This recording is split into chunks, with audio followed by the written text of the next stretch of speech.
Russian military jets pounded locations in Syria Wednesday for the first time, targeting what Moscow said were Islamic State positions. Russian President Vladimir Putin seeking to portray the strikes as a preemptive attack against the Islamic militants who have taken over large parts of Syria and Iraq. But U.S. officials cast doubt on that claim, saying Russians appeared instead to be attacking opposition groups fighting Syrian government forces, including some who have been supported by the United States. It does appear that they were in areas where there probably were not ISIL forces. Mr. President, thank you very much. At the United Nations, Secretary of State John Kerry said the U.S. would have, quote, grave concerns if Russia was using its airstrikes to support Syrian President Bashar Assad.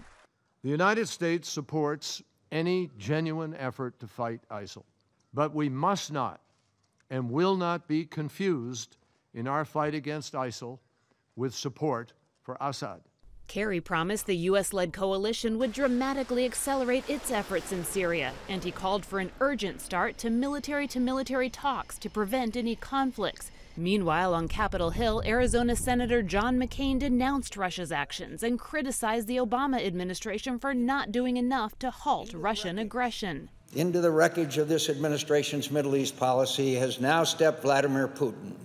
As in Ukraine, as elsewhere, he perceives the administration's inaction and caution as weakness, and he is taking full advantage. Adding to U.S. frustration over the Russian strikes, the United States was given just 1 hour's notice of the action, sent not through formal channels, but to the U.S. Embassy in Baghdad. Kelly Daschle, Associated Press.